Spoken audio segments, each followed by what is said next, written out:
Voilà, voilà. OK. Donc, bonjour tout le monde. On va faire un petit topo sur un cas clinique qui peut être présenté chez vous aussi dans quelques mois quand vous êtes en clinique. Alors, donc, voilà, on va commencer avec un petit bichon maltais, femelle stérilisée d'environ 1 an, qui pèse environ 3 kilos avec un BCS de 4/9 qui était présenté chez vous alors sur votre cabinet. Et comme anamnèse, les propriétaires ils vont vous dire oui, depuis environ 3 semaines. Allô? Oui, oui. Ok, ça. Donc, environ depuis 3 semaines, le chien est un peu abattu, il mange pas beaucoup et j'ai l'impression qu'il a quand même perdu du poids. Et depuis une semaine, j'ai l'impression qu'il fait pas mal d'efforts pour uriner. Il a l'air de boire beaucoup et je pense qu'il a aussi fait 2 crises épileptiformes et il vomit. Et voilà, pour le reste, bah oui, il est correctement vacciné et vermifugé. Donc ça, c'est un peu l'histoire des propriétaires. Je ne sais pas, est-ce que vous avez d'autres questions afin de compléter un peu votre anamnèse? J'ai ce cas. Est-ce que c'est la première fois qu'il a ce genre de problème? Oui, oui, c'est la première fois pour les propriétaires, oui. Vous avez d'autres questions?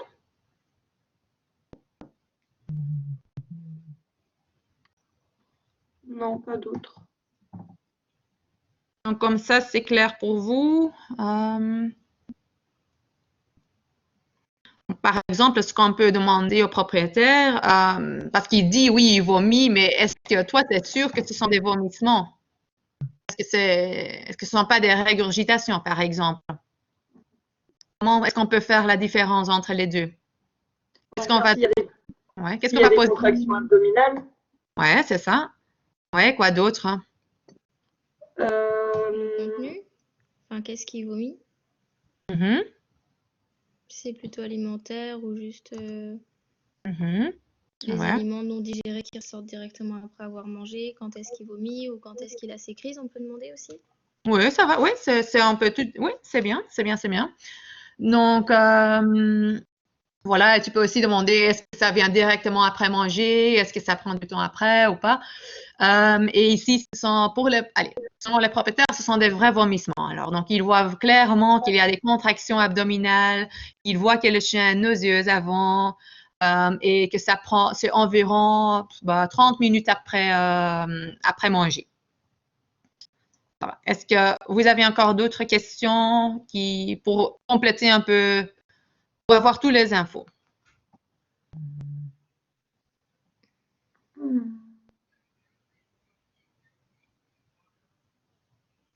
Par exemple, tu peux toujours, parce que les propriétaires, ils décrivent que le chien, il boit beaucoup. Donc, une polydipsie. Donc, tu peux demander si c'est associé avec une polyurie, par exemple, s'il y a un PEPD.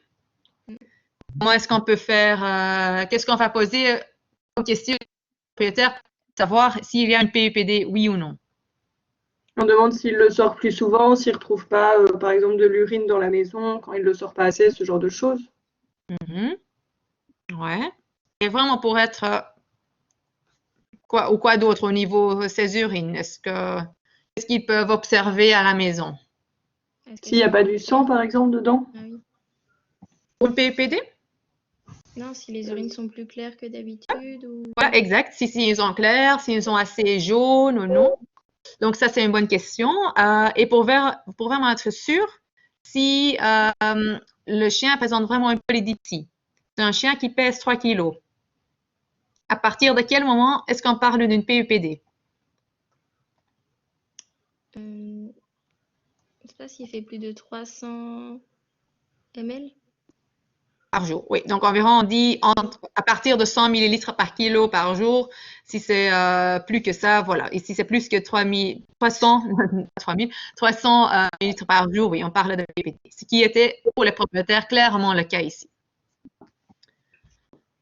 Voilà. Et tu peux aussi demander de décrire un peu les crises épileptiformes parce que oui, les propriétaires, ils pensent que c'est une épilepsie, mais comment est-ce qu'on peut être sûr si c'est une crise épileptiforme? C'est quoi les choses typiques pour une épilepsie? Qu'est-ce qu'ils font, les chiens?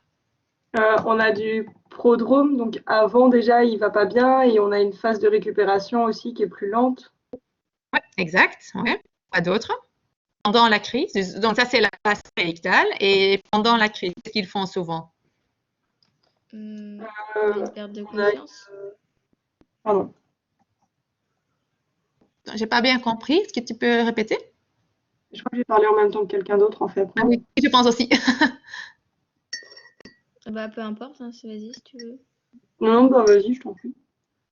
Bah, on n'a pas une perte de conscience et Exact. Donc, il y a une perte de conscience. Parfois, les chiens, ils urinent, ils bavent énormément, ils défèquent pendant la crise. Et est-ce que ça dure longtemps, une crise épileptiforme ou pas? non. Ouais, dans la plupart des cas, ça prend environ quelques secondes à 1, 2 minutes, un peu comme ça. Donc ici, quand on a posé toutes ces questions au propriétaire, c'est clairement, il y a une perte de conscience. Le chien, il pédale avec ses pattes, il urine, il baffe. Donc, c'était vraiment des vraies crises épileptiformes ici. Ouais. Excusez-moi, est-ce que vous pouvez nous rappeler l'âge du chien? Il a 1 an. 1 an. Ah, ok. Et ce qui est aussi utile pour demander, c'est pour voir un peu si le chien présente des autres troubles neurologiques, hein, vu qu'il fait des crises épileptiformes, non. Mm. S'il marche un peu anormal, donc des choses comme ça. Donc ça, on peut tout demander pour compléter un peu l'anamnèse. Ça va? Mhm.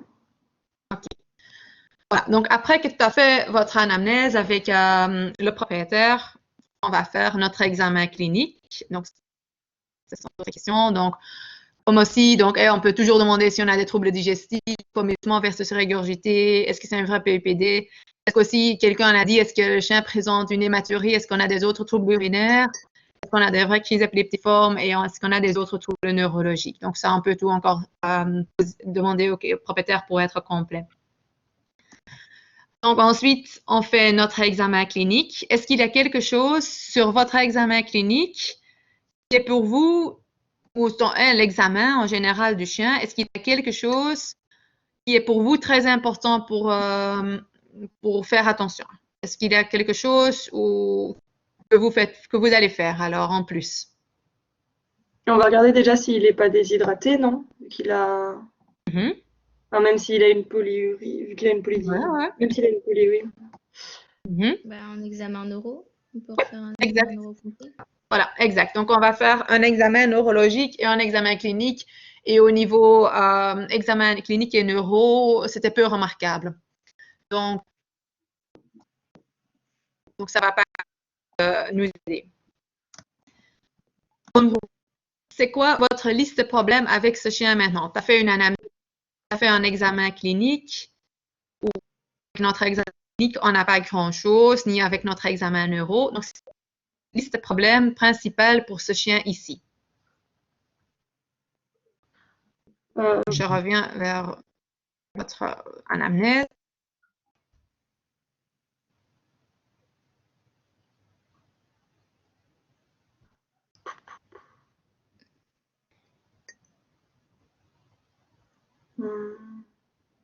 Amaigrissement, les vomissements, strangurie.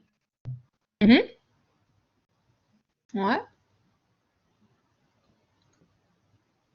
Juste ça? Juste les vomissements et strangurie?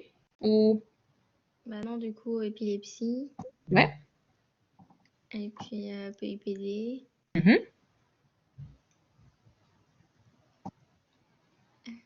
Ouais, d'autres encore. L'abattement. Ouais, bien sûr. Et aussi, tu peux jamais oublier. Chien, un chat. C'est noté. La perte de poids, c'est aussi toujours important. Hein. N'oublie jamais. Si les gens décrivent une perte de poids, c'est toujours aussi, on peut jamais oublier. Ça peut nous donner des infos en extra toujours.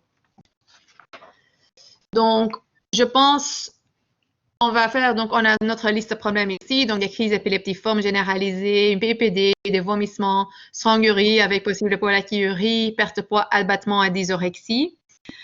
Et je pense qu'on va, on va nous mettre sous crise épileptiforme, PPD, vomissement et le strangurie. Maintenant, on va prendre ça pour faire notre différentiel pour chaque problème un peu. Ça, sont un peu les choses qui sont les plus importantes ici chez le chien.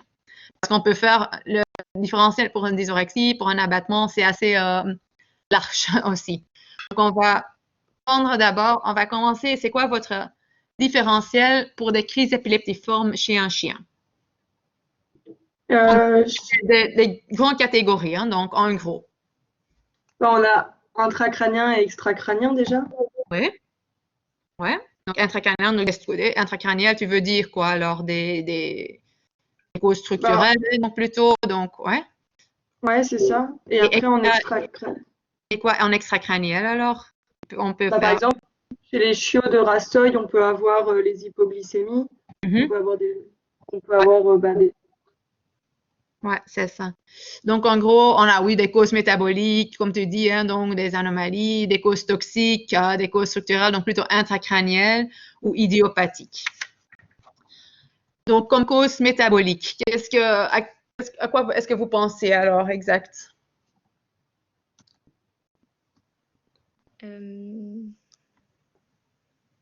Donc, quelqu'un a déjà dit une hypoglycémie, c'est vrai, quoi d'autre? On peut avoir un insulinome. Oui, à cause d'une hypoglycémie, oui.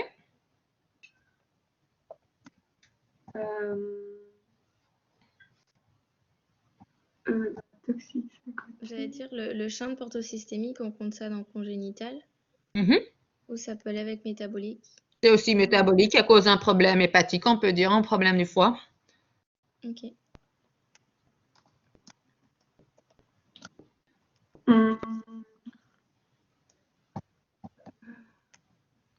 On a aussi, par exemple, des problèmes rénaux, hypocalcémie peut donner ça une hypernatrémie.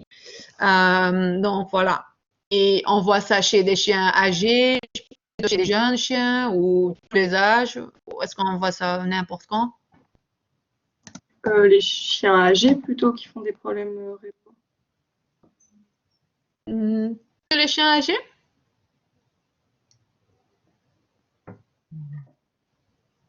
Donc, en gros, on peut dire que presque un chien de n'importe quel âge, il peut présenter une crise épileptiforme à cause d'un problème métabolique. Alors, donc, par exemple, comme on a dit, un problème hépatique, par exemple, un chien, des problèmes rénaux, hypoglycémie, hypocalcémie, hypernatrémie, ça peut oui, être là chez tous les chiens alors. Et on va faire, comment est-ce qu'on peut contrôler ça? Qu'est-ce qu'on peut faire comme diagnostic pour faire ça? Oui, j'ai déjà dit. Bon, oui, une prise de sang. Ouais, c'est ça. J'étais un peu trop vite. Donc, exact. Donc, on peut contrôler tout ça par une prise de sang. Donc, voilà. On a des causes métaboliques, mais on a aussi parfois des causes toxiques. Par exemple, qui peuvent donner alors une épilepsie. Donc, par exemple, des métaux lourds, des pesticides, l'éthylène-glycol, des médicaments, des mycotoxines. Un peu tout. Avec tout ça, on peut avoir des crises épileptiformes aussi chez des chiens jeunes, des vieux chiens, moyen âge, voilà. Et ça, c'est plutôt une diagnose par exclusion. C'est juste on doit juste faire une bonne anamnèse pour exclure tout ça. Ensuite, on a des causes structurelles ou des causes intracrâniennes. On pense à quoi alors si on parle des causes structurelles ou intracrâniennes? Qu'est-ce qu'on peut avoir? Par exemple, ça peut être suite à un trauma ou qui a fait, par exemple, de l'œdème au niveau. Oui, une trauma, oui, exact. Quoi d'autre? Des tumeurs. Ouais. Exact. Et une malformation congénitale au niveau Oui. de l'encéphale. Une anomalie congénitale, oui.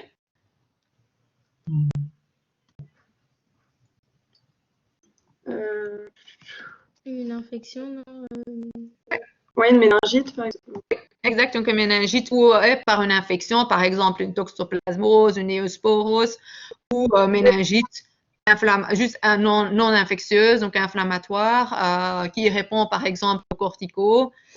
Oui, exact. Donc voilà, comme vous avez dit, donc des problèmes, des anomalies congénitales, des tumeurs, des infections, quelque chose d'inflammatoire, donc une méningite, des traumas, des AVC par exemple, et on voit ça plutôt chez des chiens qui sont, on dirait toujours un peu les chiens qui sont plus que 6 ans, mais oui, c'est pas, parfois on a aussi des chiens de 5 ans qui présentent ça, on peut jamais exclure ça, mais en gros, on dirait des vieux chiens, dans la plupart des cas, ils ont des causes intracrâniennes. Alors, comment est-ce qu'on peut diagnostiquer ça? Il faudrait faire un scanner, non? Non, peut-être pas. Scanner, oui. Scanner ou un IRM? Qu'est-ce que vous préférez?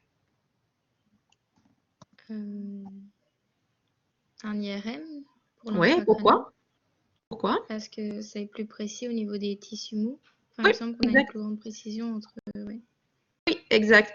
Un scanner, oui, on peut voir des choses, par exemple une masse, des tumeurs, on peut diagnostiquer par scanner, mais un scanner, c'est surtout oui, on va l'utiliser plutôt pour bien regarder des structures osseuses. Alors, donc par exemple des hernies discales, c'est hyper intéressant, voilà. Mais si on veut vraiment faire une imagerie de la tête, les tissus mous, comme tu dis, un IRM, c'est beaucoup plus utile qu'un scanner. Mais oui, je sais bien, dans la plupart des cas, quand tu es en cabinet, tu n'as pas de scanner ni d'IRM. Parfois, de plus en plus, il y en a des cliniques qui ont un scanner, mais parfois, on peut louper des choses avec juste un scanner. Donc, voilà. Bah, du coup, si jamais on n'a pas d'IRM, on peut quand même juste faire un scanner? Tu peux faire un scanner, mais tu dois toujours dire au propriétaire que dans le monde idéal, on fait une IRM et qu'on peut louper des choses avec juste un scanner, mais par exemple, en hospice ce week-end, on avait un chow-chow qui était un peu, oui, qui avait une ataxie, qui était vraiment un neuro qui n'était pas bien du tout. Et vu que c'était le week-end, donc on n'avait pas le moyen on n'a pas l'IRM disponible maintenant pendant le week-end ici. Et on a aussi dit, bon, on fait un scanner. Et j'avais aussi dit au propriétaire, c'est possible qu'on ne va rien trouver avec notre scanner, qu'on loupe par exemple une méningite. Mais si c'est quand même une tumeur qui cause ces problèmes actuels neurologiques, ben, on le voit. Et voilà, on a fait le scanner et il avait une masse dans sa tête. Donc, parfois, c'est juste... Tu dois toujours dire au propriétaire, c'est possible qu'on ne trouve pas la cause si on fait que le scanner, mais oui, c'est toujours un peu une discussion avec le propriétaire que tu dois faire. Okay. Ça va? Et ensuite, donc, on a pour l'épilepsie, est-ce que quelqu'un a encore des questions? Tu me dis, hein? Ok. Tu m'interromps. Oui. Du coup, l'IRM est plus cher que le scanner? Oui, un IRM, c'est plus cher qu'un scanner. C'est environ, pour l'IRM, ça dure aussi plus longtemps qu'un scanner. Un scanner, ça prend environ, un scanner d'une tête, ça prend environ 5 minutes et c'est fini. Ça va hyper vite. Et ici, je pense que c'est, sans anesthésie, je pense que c'est environ 400 à 500 euros. Pour le scanner, si on fait une IRM, c'est un examen qui dure environ 1 heure. Donc voilà, votre anesthésie dure aussi plus longtemps, donc ça va plus cher. Et aussi, en gros, pour un IRM, c'est environ 700 à 800 euros. C'est plus cher. Mais voilà, c'est toujours voir un peu avec les propriétaires sur quel niveau ils sont motivés pour faire ça et aussi si c'est possible pour eux au niveau financier parce que parfois c'est pas possible pour tout le monde. Hein. Donc, voilà. Je me demandais, vous les envoyez où du coup pour les scanners? On peut le faire ici. Les IRM, pardon, excusez-moi, non, l'IRM. L'IRM, on a un IRM ici. Il y en a quelques cliniques qui ont des IRM, mais des cliniques en privé, je ne sais pas, il y en a quelques, je sais, mais ici, on a, hein, oui, on peut le faire ici, s'ils ont ici. C'était juste, oui, pendant le week-end. Vous ne pouvez pas faire le week-end. Ouais, on ne peut pas le faire, mais je sais, pour des raisons pratiques, je pense, plutôt. Mais voilà, donc, ça va? Voilà, donc juste pour finir un peu l'épilepsie. Donc on avait alors des causes métaboliques qu'on peut chercher dans le sang, on avait des causes toxiques, on a des problèmes intracrâniens et aussi ensuite, pour finir, on a aussi des crises épileptiformes idiopathiques. Comment est-ce qu'on peut les diagnostiquer? Exclusion. Ben, on peut pas, c'est par exclusion. Exact, oui, exact. Et dans la plupart des cas, c'est quoi un peu l'âge où on dit, bah, je pense que c'est plutôt une épilepsie idiopathique. C'est quoi l'âge environ, allez, d'un chien? On dirait plutôt, c'est entre ça et ça. Vous avez une idée? Pas 3 Non. et 6.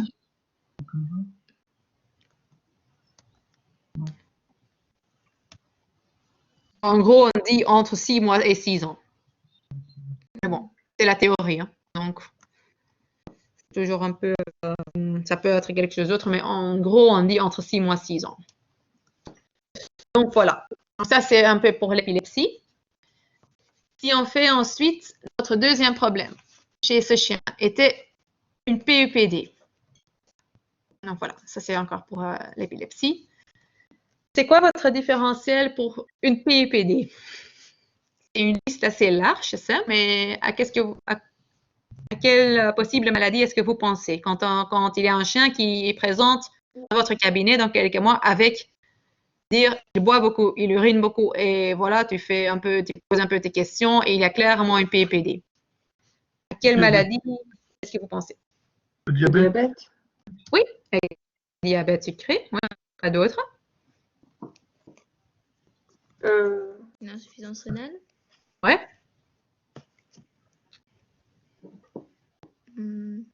Addison. Ouais. Pas trop.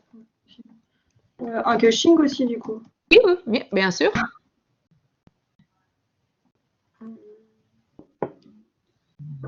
Ça peut être iatrogène.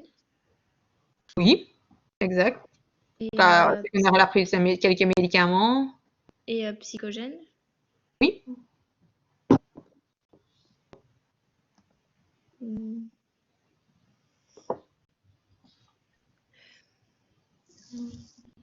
On n'est pas encore là avec la liste, mais c'est... Par exemple, chez un chat, si tu as un chat avec une PEPD, un chat qui est un peu plus âgé, qui est très actif, un comportement un peu bizarre, par exemple. Une hyperthyroïdie. Oui, voilà, hyperthyroïdie. Donc, dans la plupart des cas, on voit ça chez les chats, mais bon, ça existe aussi chez les chiens, mais c'est beaucoup plus rare. Chez le chien, on voit plutôt une hypothyroïdie, mais n'oublie jamais la thyroïde non plus. Et quoi d'autre encore pour une PEPD? Donc, tu avais dit déjà diabète sucré, maladie rénale chronique, hyperthyroïdie, Cushing, Addison, psychogène, iatrogène. Il y en a des autres maladies?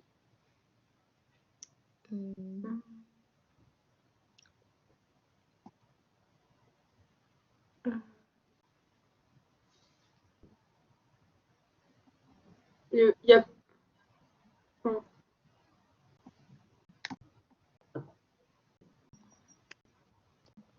Par exemple, une secondaire à une néoplasie, par une néoplasie, c'est possible. Un problème hépatique. Les problèmes hépatiques peuvent aussi donner une PEPD. Par exemple, c'est très rare, mais bon, par exemple une phéochromocytome. C'est une tumeur au niveau des surrénales où on a une hypertension, PEPD. Bon, c'est très rare. Donc, voilà. Donc, si on fait une petite liste, vous avez presque tout dit alors. Donc, aussi des chiens avec un pyomètre, par exemple, ils présentent une PEPD ou des chiens avec une pyélonéphrite, par exemple, une hyperaldostéronisme. Donc, voilà. Donc, vous avez presque tout. C'est bien. Comment est-ce qu'on peut diagnostiquer ça? Qu'est-ce qu'on fait comme méthode diagnostique pour diagnostiquer un PEPD, pour investiguer un peu une PEPD? Qu'est-ce qu'on peut faire? Avec anamnèse, déjà, on peut en supprimer certains. Par exemple, le iatrogène, le psychogène, tout ça, on peut les supprimer avec l'anamnèse. On peut faire une échographie pour supprimer le pyomètre. Ouais. Faire une prise de sang pour éliminer l'hyperthyroïdie, le diabète sucré, l'insuffisance rénale.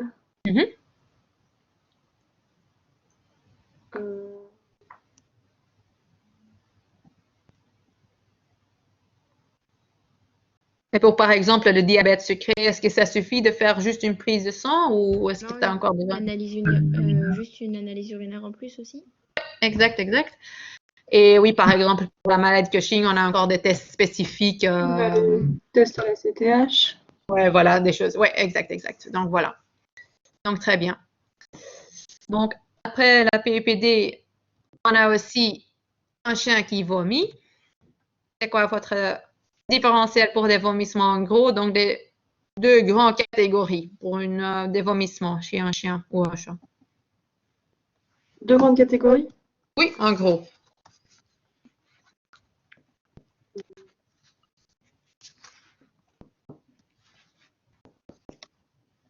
Donc, on a des problèmes gastro-intestinaux et des problèmes extra-gastro-intestinaux. Ouais, voilà. C'est quoi le deuxième? Ah, extra. Okay. Ouais, extra-gastro-intestinal. Donc, intra-abdominal ou extra-abdominal. Alors, pour des problèmes gastro-intestinaux, ça peut être quoi alors? Un corps étranger, une intoxication, une inflammation. Une tension.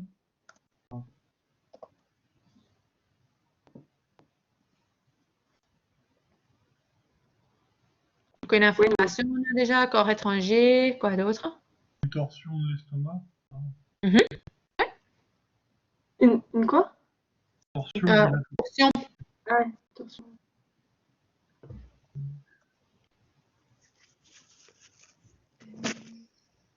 Encore quelque chose? C'est tout pour vous. Une tumeur, néoplasme.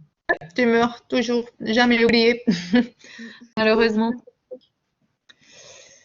Voilà, donc des gastrites, donc inflammatoires, des choses infectieuses, des corps étrangers, des obstructions, une hypomotilité, tumeur, ça peut causer tous les vomissements.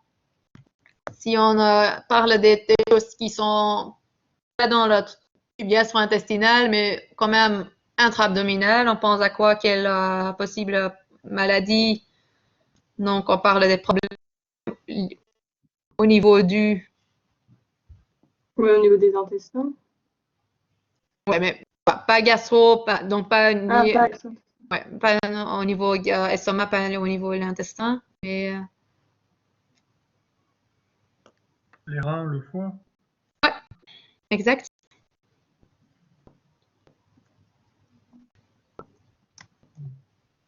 Et avec le pancréas, on peut aussi avoir... Oui, exact.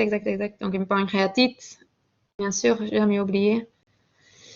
Et aussi, toujours pyélonéphrite, pyomètre. Donc voilà. Donc, très bien. Et des causes extra-gastro-intestinales, extra-abdominales, par exemple. Donc, par exemple, des maladies endocriniennes, est-ce que ça peut donner des vomissements? Et si oui, quelle maladie?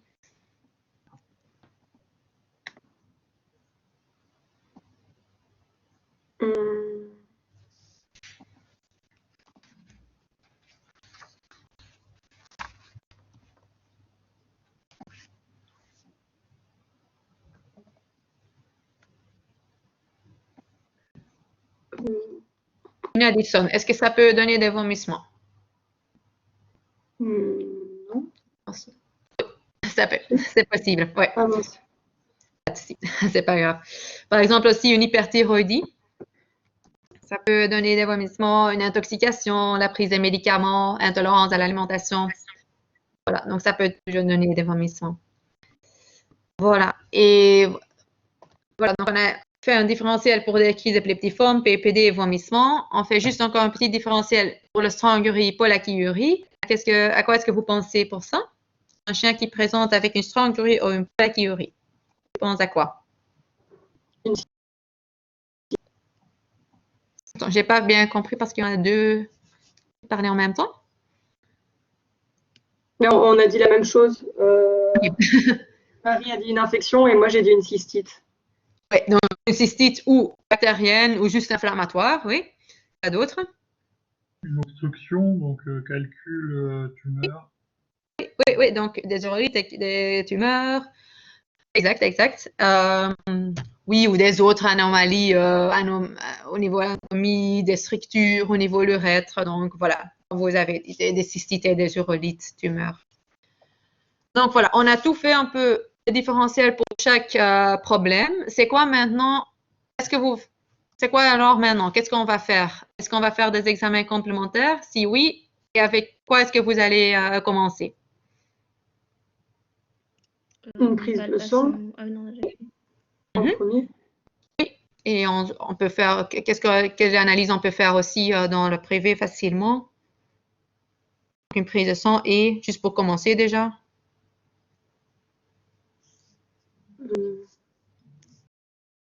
Donc, prise de sang, analyse urinaire, écho. Donc, on peut déjà commencer avec juste une prise de sang et une analyse urinaire. Donc, je vais te montrer la prise de sang du chien. Donc, c'était le même chien alors. Donc, on va commencer avec son hématologie. Et ensuite, la biochimie. Donc, voilà. Je vous laisse quelques temps pour que tu puisses bien regarder alors.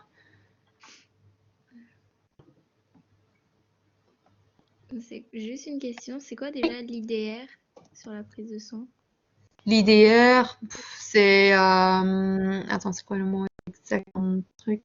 C'est la distribution des globules rouges, mais c'est quelque chose, honnêtement, qu'on ne regarde pas. Ouais, on regarde pas trop. Ouais. Voilà, donc ça, c'est la première partie au niveau des globules rouges. Ensuite, des globules blancs et des plaquettes. Ouf.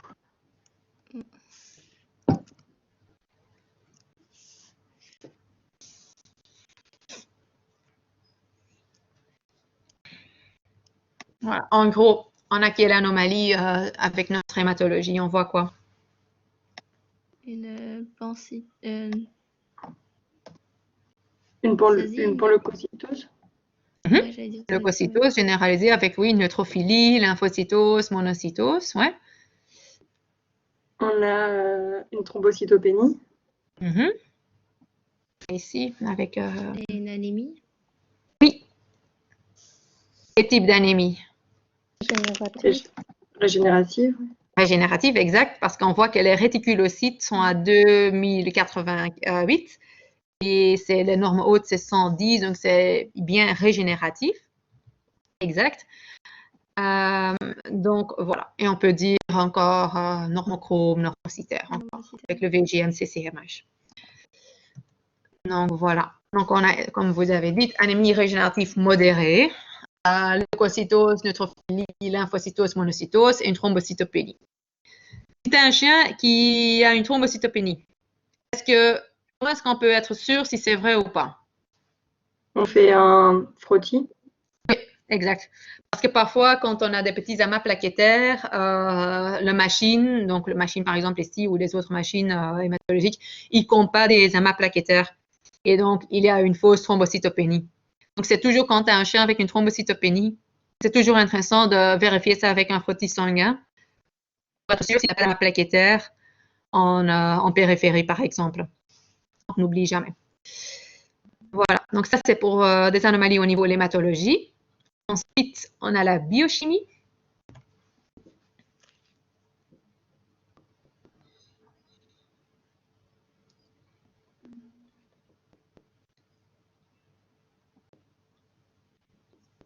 Qu'est-ce qu'on peut voir ici?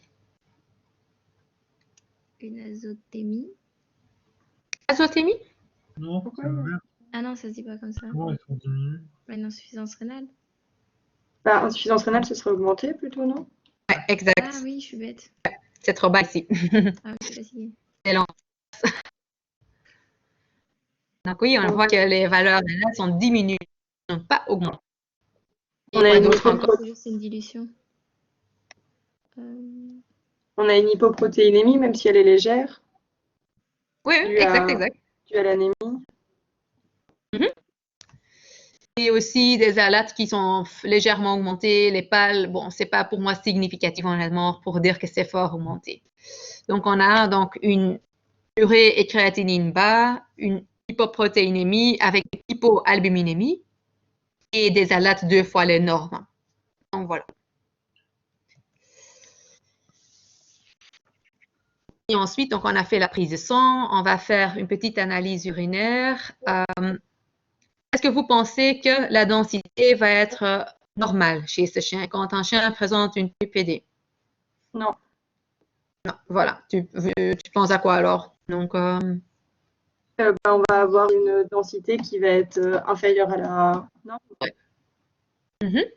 Exact. Donc, on suspecte une isosténurie chez ce chien alors. Donc, en vrai, on avait une densité à 1010, donc ce qui est trop bas.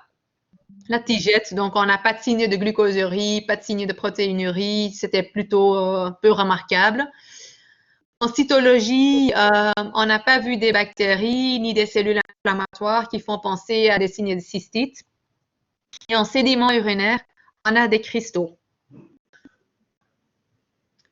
Donc voilà.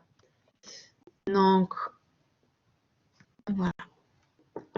On va maintenant, si on prend la liste de problèmes qu'on avait et on va tout ajouter, toutes nos anomalies qu'on a en bilan sanguin et en analyse urinaire, on a en gros un chien qui présente, donc un chien, un bichon maltais de 1 an qui présente avec des crises épileptiformes généralisées, PUPD, vomissement, sanguinurie avec pollakiurie, perte de poids, abattement et désorexie, une anémie régénérative modérée avec une leucocytose, neutrophilie, lymphocytose, monocytose, une thrombocytopénie, urée bas, hypoprotéinémie, hypoalbuminémie, alate 2 fois les normes, une isosténurie et des cristaux. Donc, c'est pas mal déjà. Donc, il a pas mal de problèmes. Donc, maintenant, on va un peu, donc avec toute cette liste de problèmes-là, on va un peu adapter notre différentiel qu'on avait d'abord. Donc, d'abord, pour nos crises épileptiformes, on a dit tout ça. Donc, on avait fait notre différentiel ensemble. Est-ce que vous pensez, au niveau des causes métaboliques, est-ce qu'un problème hépatique est encore possible pour vous, oui ou non? Non. Pourquoi pas? Parce que c'était très légèrement augmenté. Parce que c'est les... Ouais. Et des protéines qui sont trop bas, comment est-ce que tu expliques ça? Ah si, c'est possible par un problème hépatique. Ça reste possible. Voilà. Est-ce qu'un problème rénal, est-ce que ça reste possible pour vous ou non? On aurait plutôt les créates et augmentés. Ouais, exact. Une hypoglycémie, est-ce que ça reste possible pour vous?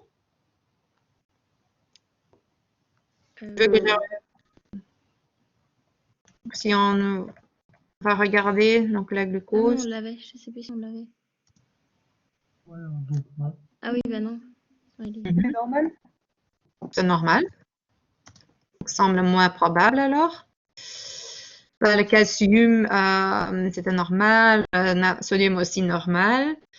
Des causes toxiques. Est-ce qu'on peut exclure ça? Ça, c'est avec l'anamnèse qu'on peut les éliminer. Oui, exactement. Ici, c'était vraiment moins probable. C'est vraiment un chien qui est toujours dans les bras de la propriétaire. Donc, bon, c'est moins probable. Des causes structurelles, donc intracrâniennes, est-ce qu'on peut les déjà éliminer maintenant avec juste la prise de sang et l'analyse urinaire? Non. Non, exact. Et idiopathique, une crise épileptiforme idiopathique, est-ce qu'on peut l'éliminer? Pas encore. Exact, c'est ça. Donc, en gros, pour notre crise épileptiforme, on peut dire il y a encore des problèmes hépatiques qui sont possibles, des causes structurelles ou une épilepsie idiopathique. Si on fait le même maintenant pour adapter notre différentiel pour la PUPD. Diabète sucré. Est-ce que vous pensez que c'est possible chez ce chien ou pas? Non, vu que l'analyse urinaire n'a pas montré de glucose.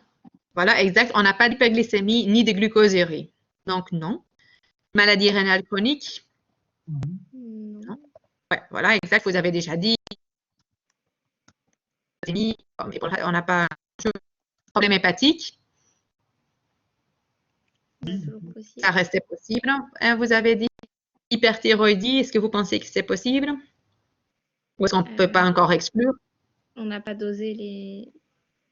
Exact. On ne peut pas encore exclure. maladie de Cushing, est-ce que vous pensez que c'est exclu avec notre analyse urinaire et bilan sanguin? Non, il faudrait faire un test à la CDH, non, pour l'éliminer. Ouais. Maladie d'Addison, est-ce que c'est exclu pour vous?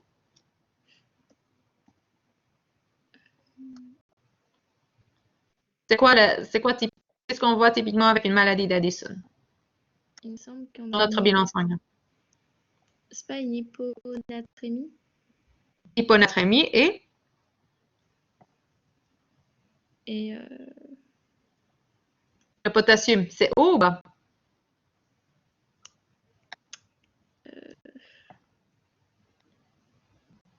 hypercalémie? Oui, mais ça ici c'était pas le cas, donc Ouais. on peut plus ou moins exclure ça. L'hyperaldostéronisme, vous avez entendu de ça déjà ou pas vraiment? Est-ce qu'on voit ça déjà souvent chez un chien? Est-ce que c'est plutôt un problème des chats? Et quelle anomalie est-ce qu'on a sur notre bilan sanguin?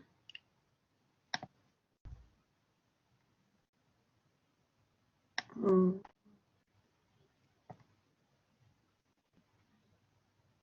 c'est plutôt une maladie qu'on voit chez les chats. Et en gros, on a plutôt une hypernatrémie et une hypokaliémie. Donc, je pense aussi on peut plutôt exclure ça.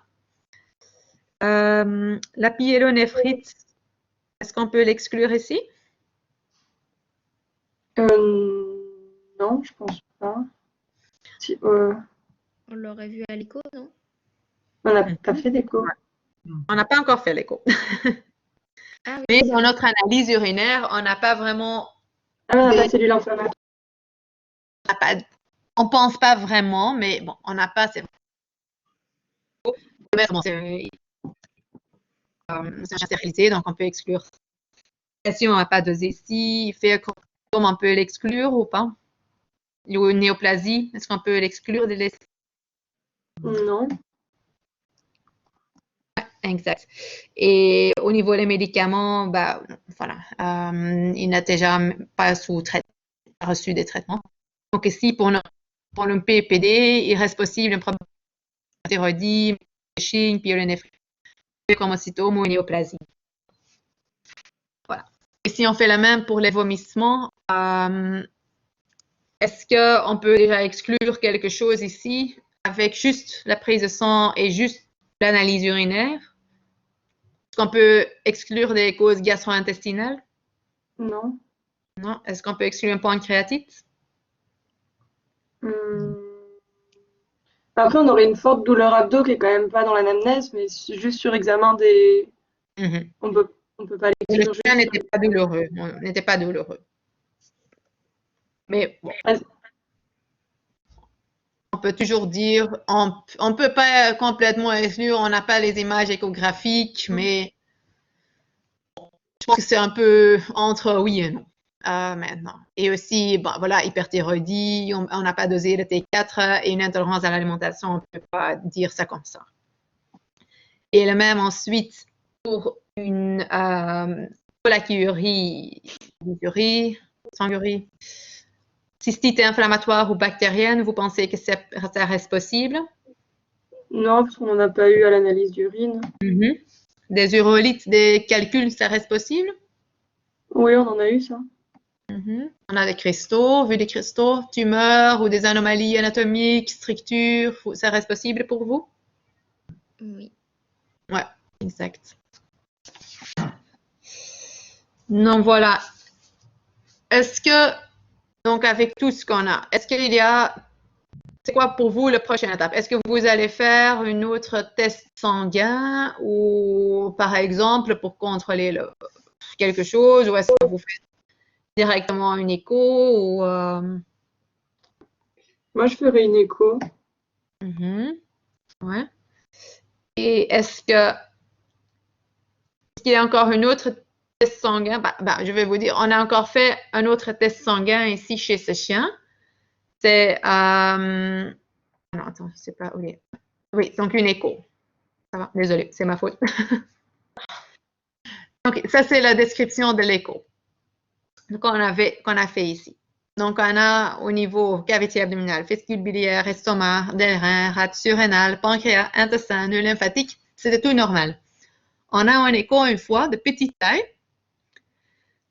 On a au niveau de la vessie, on a des calculs, paroi dans les normes.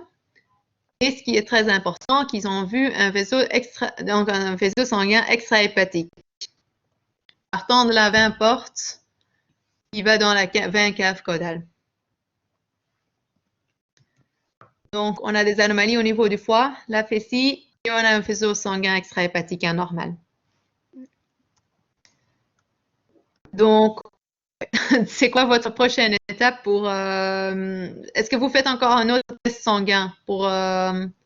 probablement vous l'avez déjà vu, mais est-ce que vous faites encore un autre test sanguin? On va faire un repas d'épreuve et on va doser les sels biliaires. De toute façon, ouais. Et c'est quoi? Qu'est-ce qu'on fait exactement? Ça, c'est quoi exact, le repas d'épreuve? Est-ce que vous pouvez m'expliquer un peu? Qu'est-ce qu'on va contrôler avec ce test-là? En fait, on va donner des aliments, on va doser les sols biliaires donc avant et après le repas d'épreuve et on va voir si on a une augmentation des sels biliaires. Ouais, c'est ça. Donc, est-ce que c'est vraiment un test pour contrôler le fonctionnement du foie? Alors, donc, on sait bien que les acides biliaires, ils sont formés dans le foie et ils se trouvent dans la bile. Et quand on mange, il y a la vésicule biliaire qui va se contracter et les acides biliaires ils sont dans les intestins après. Il y a une partie qui est absorbée par les intestins, il y a une partie qui est absorbée par des hépatocytes. Et quand il y a un dysfonctionnement du foie, quand le foie ne fonctionne pas correctement, il y a une partie qui n'est pas complètement absorbée, par exemple, par des hépatocytes. Et comme ça, il y a une augmentation des sels biliaires dans le sang, ce qui était le cas ici, chez ce chien. Donc, on voit en T0, okay, c'était un peu haut, mais bon, ça ne veut rien dire. T2, donc 2 heures après le repas, on voit que les sels biliaires sont fort augmentés dans le sang.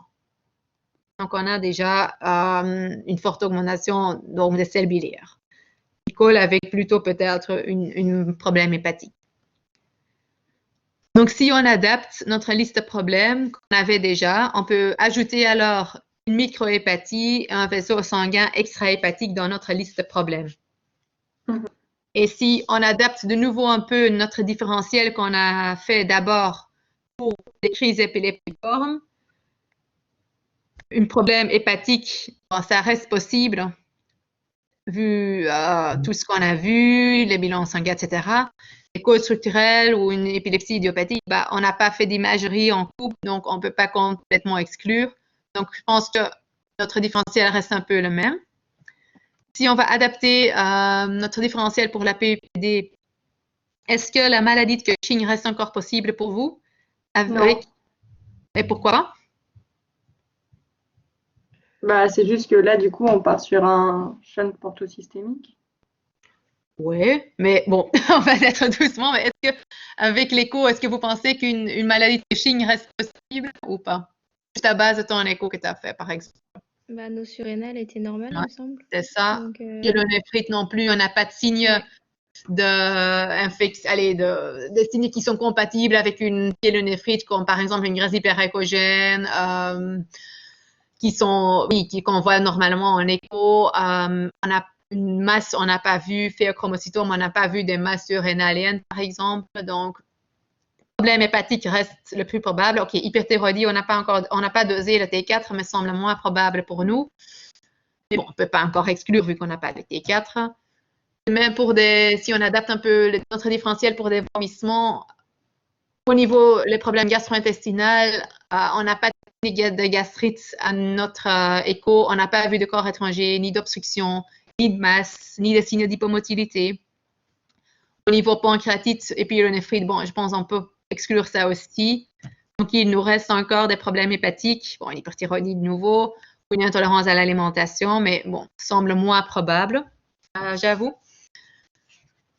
Au niveau de notre différentiel pour la curie, sangurie, on n'a pas vu des anomalies anatomiques, on n'a pas vu des masses, on n'a pas vu des structures au niveau de l'urètre. Donc, une urolyte reste possible. Bah, on a vu aussi. Donc, notre diagnostic, si on prend un peu tout ce qui nous reste pour chaque problème, on voit un peu que les problèmes hépatiques reviennent. Et voilà, c'est quoi un peu, à quoi est-ce que vous pensez alors? Quelqu'un a déjà dit? Le shunt, de toute façon. Exact. Voilà, très bien. Donc, est-ce que quelqu'un peut m'expliquer un peu le shunt portosystémique? Est-ce que quelqu'un peut juste expliquer un peu à quoi ça s'agit alors? C'est quoi exact? En fait, on a le retour veineux intestinal qui ne passe plus complètement par le foie. Exact, Et oui. donc, du coup, on a une mauvaise filtration au niveau du sang. Oui. Et on n'a plus une bonne digestion non plus des nutriments. Oui, exact. Donc, un shunt portosystémique, comme tu dis, c'est encore une anomalie vasculaire où il y a une vaso anormale entre ici, par exemple, ce qui était ici le cas entre la veine porte et la veine cave caudale, ou en autre endroit, mais ici, c'était la veine porte et la veine cave caudale alors. Et comme tu dis, le sang qui vient de l'estomac, des intestins, la rate, pancréas ne passe plus par le foie et donc n'est plus détoxifié aussi par le foie. Donc, il y a le sang non détoxifié qui arrive par la veine porte, qui circule dans le shunt, pas par la veine cave caudale au niveau foie et qui est redistribué dans le sang périphérique alors. Et ça cause alors des différents signes cliniques. Par exemple, des troubles neurologiques, on peut expliquer par ça, vu que le sang non détoxifié passe aussi par le cerveau, aussi une microhépatopathie, on peut bien expliquer parce que le foie ne reçoit pas assez de nutriments. Donc, voilà. En gros, un shunt, ça peut être extrahépatique ou intrahépatique. Ici, c'était extrahépatique. Est-ce qu'il y en a des races où on voit dans la plupart des cas un shunt intrahépatique? Est-ce qu'on voit le shunt intrahépatique, c'est plutôt chez des grands chiens ou chez des petits chiens? Ou est-ce que vous pensez? Oui, l'intrahépatique Ouais. va plutôt être chez les grands. Oui, exact, c'est ça. L'extrahépatique chez les petits. Oui, en gros, c'est comme ça, oui. Parfois, il y en a des exceptions, bien sûr, mais en théorie, normalement, dans la plupart des cas, on voit des shunts extrahépatiques chez des petits chiens et des intrahépatiques chez des grands chiens. Un shunt, ça peut être congénital ou acquis, ça cause une cirrhose hépatique, par exemple, ou il y a une hypertension portale. Donc, mais surtout, on voit ça chez des jeunes chiens. C'est vraiment une maladie congénitale, alors. Donc, aussi, est-ce que vous pensez, donc, en gros, tous nos symptomologies, ça colle vraiment avec un shunt. Donc, le fait qu'il fait des crises épileptiformes alors, à cause du sang qui est non détoxifié, qui est dans le cerveau alors. Aussi, les cristaux, le fait qu'il y en a des calculs. Donc, ici, c'était des calculs du rat d'ammonium alors. C'est la cause d'un défait au niveau du métabolisme du rat et d'ammonia. La leucocytose, on peut l'expliquer au fait qu'il y en a des bactéries intestins, en gros, qui sont maintenant dans la circulation. Et on voit aussi souvent une anémie. Ici, c'était normocytaire, mais dans la plupart des cas, c'est une anémie microcytaire parce qu'il y a souvent un défait au niveau du transport du fer chez ces chiens-là. Donc, voilà. C'est quoi votre traitement? Donc, oui, ça, c'est un peu encore une petite image pour vous. C'est quoi pour vous le traitement, en gros, pour un shunt? C'est chirurgical. Oui, en gros, oui, c'est la chirurgie, enfin. Il existe aussi le traitement médical qu'on donne en gros environ 2 à 4 semaines avant la chirurgie. Mais le traitement médical tout seul, ça ne va pas aider le chien. Est-ce que vous avez une idée à quoi ça s'agit exactement, le traitement médical? Qu'est-ce qu'on donne dans la plupart des cas? On donne une alimentation déjà Ouais. moins riche en protéines, ce genre de Oui, et choses. pourquoi? Pourquoi moins riche en protéines? Vous savez pourquoi ou? Parce que c'est pas synthétisé. Mhm. Et aussi, si on a moins de protéines, il y a moins de substrate disponible pour la formation d'ammonia par des bactéries intestinales, par exemple. Donc, c'est plutôt aussi pour ça. Qu'est-ce qu'on donne aussi? Donc, on a une alimentation hépatique ou rénale qui est bas en protéines. Et est-ce qu'on peut donner encore des médicaments ou pas forcément? Je crois qu'on donne du lactulose. C'est quoi l'effet de lactulose? Quelqu'un sait? Ça va être laxatif et c'est pour éviter et que le contenu alimentaire stagne trop longtemps dans les intestins. Ouais, c'est ça. Donc, en gros, ça augmente un peu le transit dans le côlon pour que aussi pour que les bactéries intestinales ont moins de substrat disponible pour former l'ammoniac. Et aussi, ça va aussi acidifier un peu le contenu du côlon pour que l'ammoniac, donc l'ammoniac devient donc le NH4 alors. Et est-ce qu'on peut donner des antibiotiques aussi ou est-ce qu'on ne donne pas ça souvent? Non, pas d'antibiotiques. Ouais. C'est un peu encore controversiel de donner des antibiotiques, oui ou non. Parfois, on peut donner des antibiotiques, par exemple le métronidazole, pour aussi diminuer un peu la quantité des bactéries qui produisent l'ammoniac. Est-ce qu'on donne ça toujours depuis le début? Oui, non. C'est dans la plupart dans les cas où on n'arrive pas vraiment à stabiliser les chiens avec que la lactulose et une alimentation. Quand ils sont encore très neuraux à cause, même malgré le traitement de lactulose ou malgré une alimentation adaptée, et on voit qu'ils ne sont pas bien stabilisés d'avant, on peut encore rajouter des antibiotiques juste pour lui aider. Et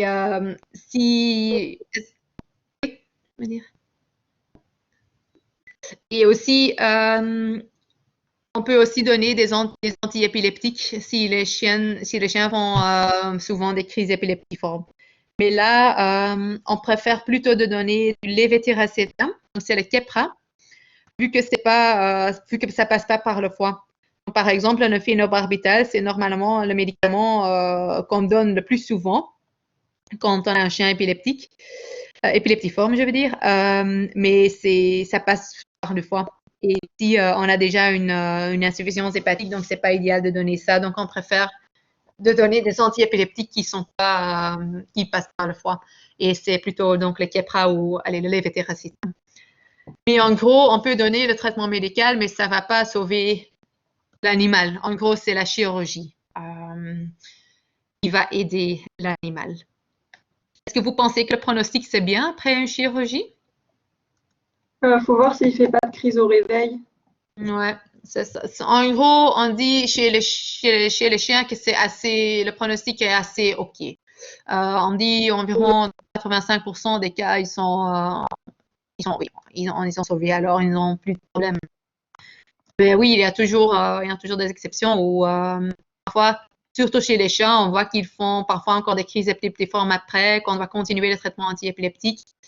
Mais oui, voilà. Ça va? Vous avez encore des questions ou est-ce que c'est clair pour vous? Non, ça va. Ça va, ok. Donc, voilà, donc pour moi c'est fini. Donc, si vous avez encore des questions, n'hésitez pas de m'envoyer un mail ou de me demander ce qu'on est. Oui, c'est presque plus en clinique, je pense. Mais n'hésitez pas de m'envoyer alors un mail s'il y a encore des questions. Ça va? Ok. Voilà. D'accord. Voilà. Bonne journée. À vous aussi, merci. Merci. Merci.